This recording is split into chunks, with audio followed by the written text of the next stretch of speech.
اعوذ باللہ من الشیطان الرجیم بسم اللہ الرحمن الرحیم السلام علیکم ورحمۃ اللہ وبرکاتہ۔ القائم سچ زبان تیری قدرت کا تیتر چینل کے ساتھ سید فرت عباس بخاری حاضر خدمت ہے۔ مرم الحرام کے احترام میں جو ہے نا کچھ ویڈیو جو ہیں وہ نہیں بنائیں، اور میں نے ترتیب کے ساتھ ایک پروگرام شروع کیا ہوا ہے ویڈیو بنانے کا۔ پہلے میں نے زکام، نزلہ، ریشہ، اس کے بارے میں نے آپ کو جو ہے بتایا۔ تو اب بات یہ ہے کہ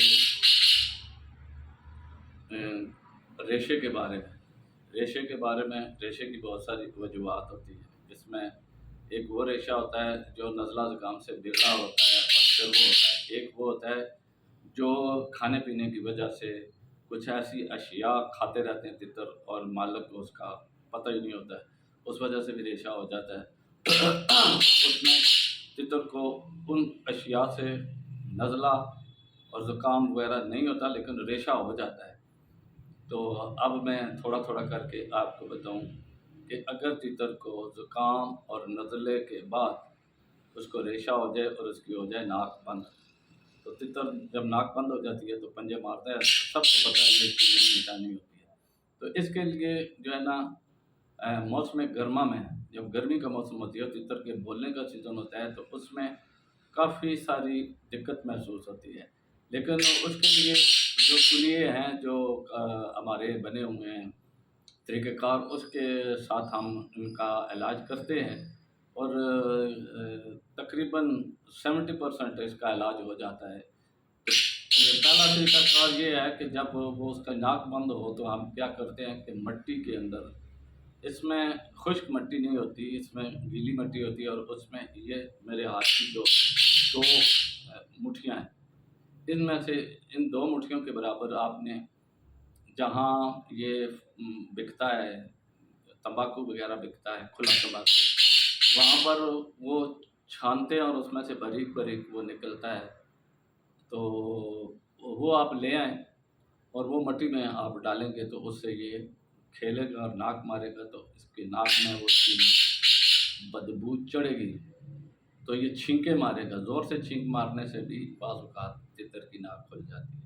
ایک طریقہ کار یہ ہے۔ دوسرا یہ ہے کہ ایک نسوار کالے رنگ کی ہوتی ہے، ایک نسوار سبز رنگ کی ہوتی ہے، اور ایک نسوار پیلے رنگ کی ہوتی ہے۔ تو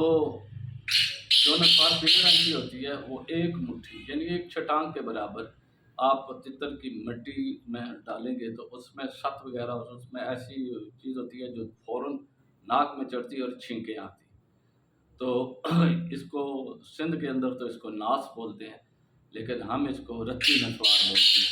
پٹوار کے اندر۔ اور اسی طرح پنجاب میں اگر یہ ہوگی تو ٹھیک ہے، نہیں ہوتی پھر آپ دوسرا طریقہ استعمال کر رہے ہیں۔ اب تیسرا طریقہ کار جو ہے وہ یہ ہے کہ گرمی کے اندر جب موسم گرما میں ایسے تتر کی کنڈیشن ہو جائے، ریشہ ہو جائے اور ٹھیک نہ ہو، تو آپ ایک تقریباً لیٹر کی بوتل لیں، اس میں آپ نے ڈالنا ہے پھول بنفشے کی 2 چٹکیاں، پنیر ڈوڈے کے 4 دانے، اور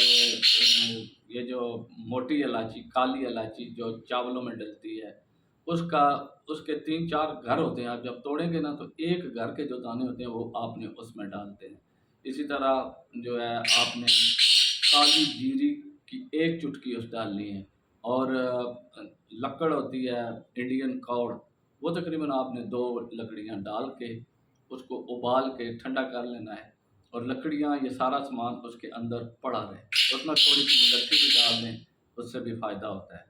تو یہ چیزیں جب آپ ڈالیں گے تو اس کی فوار جو ہے وہ تتر کو دونوں سائڈوں پہ دن میں 3-4 دفعہ 5 دفعہ، اس سے بھی تتر کا جو ہے ریشہ بھی ٹھیک ہوتا ہے، نزلہ بھی ٹھیک ہوتا ہے، علاج بھی ہو جاتا ہے، آواز بھی ٹھیک ہو جاتی ہے،